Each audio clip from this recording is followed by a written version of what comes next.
back with the Scouting Report. We're here with Kelsey. What up, Kelsey? Hey, so we're here to talk about mental health awareness again.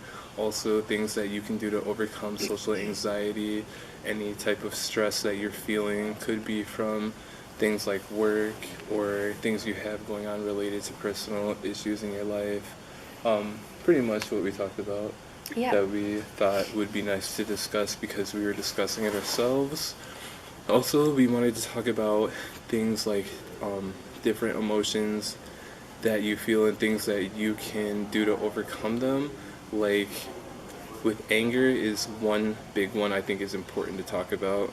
I think anger is one that is an emotion that is actually stronger than love to me because they say love is like the strongest addiction of all, stronger than heroin, the hardest thing you can feel, but I've never had a single emotion take over my body more than anger has. Nothing like anger has. And a lot of times we've seen it with anyone. Anger can get the best of a person.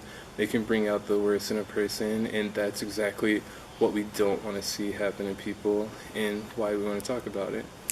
Yeah, anger is a part of mania. So, I think that love is very strong and it's addictive because it's a pleasant feeling, but anger is more of like an aggression and it's just, it takes over. It takes you to places that, you don't even really mean to go. Like, your emotions can get so ahead of you that you end up, it's also, there's also an element of anxiety there where your heart rate's going and your blood is pumping, your adrenaline's going. So a lot of people end up doing things that they regret during a moment of extreme anger and paranoia. That's why I think it's a lot stronger than the feelings of love. But they also say you can't, they talk about how you have to love someone in order to hate them. Mm-hmm. I know hate's a little bit of a tangent on the aspect of anger, but I know that you really can't actually hate a person or feel hatred towards someone else unless you really know them enough to love them. Okay, well, yeah, I can piggyback off of that a little bit because I really feel like if you really look at things like the world order today and how things are and how we have laws in place for a reason, because things like anger, I know you guys have seen the movie The Purge probably, things like that, things that we don't want to happen to make this be what is the word I'm looking for when you see I don't know, just maybe if you've ever seen a movie where they go into the future and then all of a sudden the world is being burned to the ground, that's the type of stuff that would happen if we all if the entire population let anger, an emotion like anger get to them. There's ways that you can overcome that emotion without letting it get to the best of you or letting you do things that you're going to regret. So, and then on top of that, you mentioned something. What was that second thing that you mentioned? Something about how you can't love. Oh yeah, so definitely jealousy. One thing I've heard before, jealousy is just love and hate at the same time. Oh, jealousy. So that sounds a lot like what you're talking about. You can't really hate someone unless you know them enough to love them. I feel like that is where that would apply, that feeling, because that's kind of what jealousy is to me. Definitely when I think of it, it's exactly what it is. It's literally you envy that person, you want what they have, want to be them, but at the same time you don't have it and you just don't maybe you don't like how they carry themselves, maybe they don't have adversity but they're privileged, so there are things that could, that's why I just look at it as that's what jealousy would be.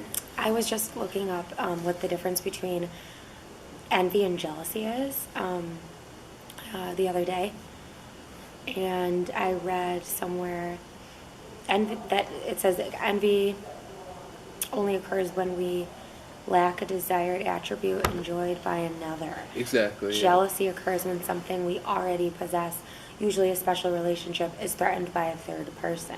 Oh, wow. Okay, so that does make a lot of sense. Envy is a two-person situation where jealousy is a three-person situation.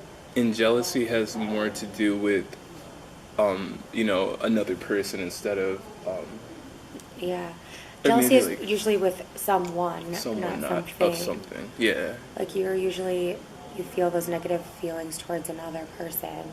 But envious, you can be envious of something. Like, so, I don't know. Interesting. Yeah, definitely interesting. Well, I definitely think with anger, there is ways that we can definitely overcome these feelings and emotions. Like, maybe what are some exercises or things that you like to do? Like, one thing we always talk about on the channel is meditation. Meditation is a very good way to either start or end your day. It can also just really set your mindset for the day. One small positive thought can literally change everything for you for that entire day. So it's really important to think about. Yeah. I know that, like, the longer I go without prayer or meditation, the more, oh my gosh, my anxiety gets kicked up and I feel like things get overwhelming and things get compounded. Like, all my tasks and things on my to-do list, like, just become just overwhelming and all-consuming. And then, like, my behavior towards other people, therefore, is also affected, too. Like, I feel like I end up lashing out on others, or like my temper's a little bit shorter, and I'm usually pretty even keeled and sweet towards others, and I don't like conflict or confrontation, but definitely when, certain times where I'm not meditating and I don't set aside those times for myself, or and that's why I love yoga too, because it's incorporated. It's really peaceful. It's incorporated in the exercise, so it's not just a strenuous workout the whole time. It's also like it opens and ends. The sessions open and also end with some element of meditation. So Yeah, it's really definitely. cool, and it's like incorporates your body too. Like, it's guided, So sometimes when you try to meditate on your own, it's really hard because you have to have practice for that. Like, Yeah. you like, especially in like moments of like acute anxiety, when you need to meditate, if you haven't had practice, you're not going to be able to do it. Yeah, So, because a lot of times, like, I've been just, like, trying to just kind of stretch by myself and think to myself, and I kind of just let my thoughts run wild and take over. But, like, when you have an instructor actually, like, talking to you, talking through these affirmations, it really just, like, puts you in your own, kind of zone. And another thing was, like, with anger, I think a great thing that you could really do is, shoot, I forgot. I had one good thing. gotta take some notes next time. Yeah, I know. Yeah, this is all kind of impromptu and everything. This is really very random. Kelsey had very some free time spontaneous. today, so I hit her up and Yeah. like, hey, I want to make a video. I penciled you in here. Yeah, she made some time out of her busy schedule for me, so I appreciate that 100%. It's so much fun. I love doing it. Yeah, me too. It's so much fun. I'm glad you like it Because then. we always talk, and like when we're together, we have so much to say and like so many funny things, or like deep topics of conversation, and then we're like, oh, we should have it recorded. Like, other Yeah. people would totally want to join in. And I think so too, honestly, and like this is kind of a great start because like I hope that this gets it started with like having other guests join the podcast. totally. And like, with anger and everything, like I've had times where I know I've let my emotions overcome me and I'm not happy about those times, but like, I've done these things that we've talked about today to help myself get over those things. Honestly, you just have to remember at the end of the day, whoever you have there with you is what matters. Like, just who's around you at the end of the day and who respects you. As long as you have those people, you're good. Like, you don't have to prove anything to anybody. Yeah, there's definitely something to say about the people you surround yourself with. You start like picking up on their behaviors and even like their little like nuances and like mannerisms too. So I try to really be careful with that. And it's hard for me too because I like to care for other people and like people that are struggling. But like if they're struggling and it's everyone you're hanging out with is struggling too, it's like it becomes a challenge to not allow that negative energy to bring you down. Yeah, definitely. So it's kind of something I've been learning lately. Yeah, that's important too. One thing, that's why I've always been good at this. People have always said that I'm a very nice person. They don't see me as like a person who's too mean because I try, if I'm feeling emotional or moody and I feel like these emotions are overcoming myself, then I usually try and like act out in ways where others don't have to suffer from seeing my pain, you know. I really don't want to put others like in harm's way or like put others like, you know, in an awkward situation where they're like, oh, I don't know what to do, like I feel really bad. Like I that's just one way I stay away from all toxicity that I Yeah, can. but that being said, though, it's always good to have those good friends that you don't like lean on fully and be codependent with them, but like lean on them during the hard times, especially if things are getting really rough for you. I recommend a therapist. So, like, I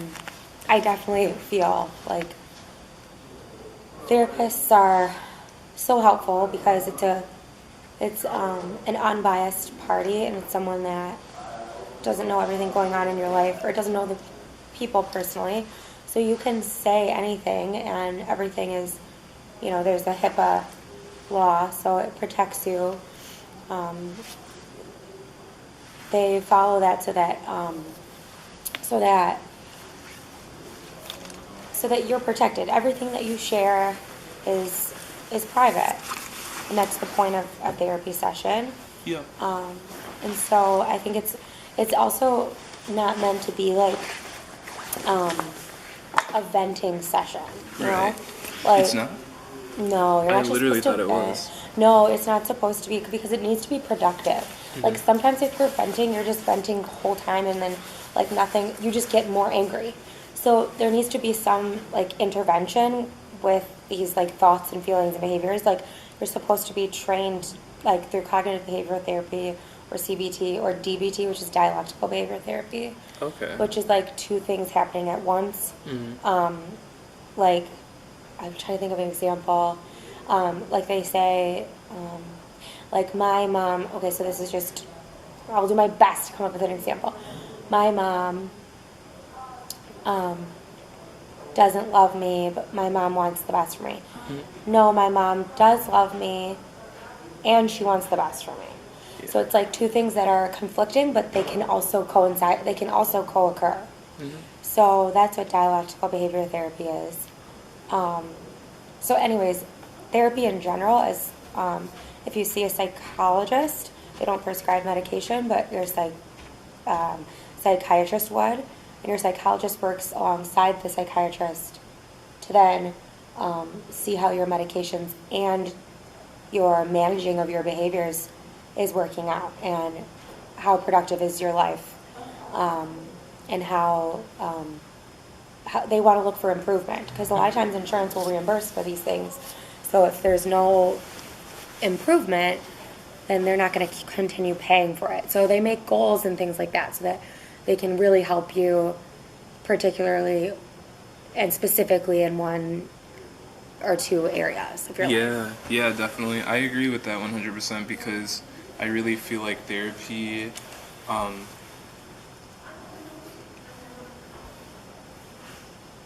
Therapy what? so I really feel like therapy, what was I about to say? I really feel like therapy helps with a lot, like, hold on, pause. I am trying to think, what should I say? Well, I think that therapy can help with trauma. It can help with Oh yeah, I remember. Okay, so they have this new therapy going on now where like basically you can kind of research therapists and see like kind of learn a little bit about them before you actually hire them, and then you can have more of like a one-on-one relationship with them. Like if you're going through something like social anxiety and you get into a situation where you have a panic attack, like you can literally like run to them like right then and speak to them if you need to. Like I've seen Yeah. commercials about it, like they have things like this. 24/7 crisis line. I haven't found like actually the website or anything, or like I haven't seen the commercials since, but you know, it's definitely like out there for people who need Yeah. it and everything. All right. Anything else? Well, yeah. So any takeaways so far from this podcast interview that we've done? I think it's important to seek out the right types of people Mhm. when you need them. So people that are going to be supportive of you, you really have to be careful who those types of people are, and if they're bringing you down, you need to do something else about it. Right. It's hard to cut people out of your life, but you can do that. That's healthy. You can learn how to do that through therapy. And there's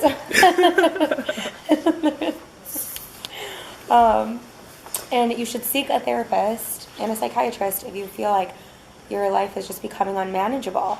Like your anxiety is taking over, so it's affecting your work or affecting your sleep, or your sleep is affecting your daily functions.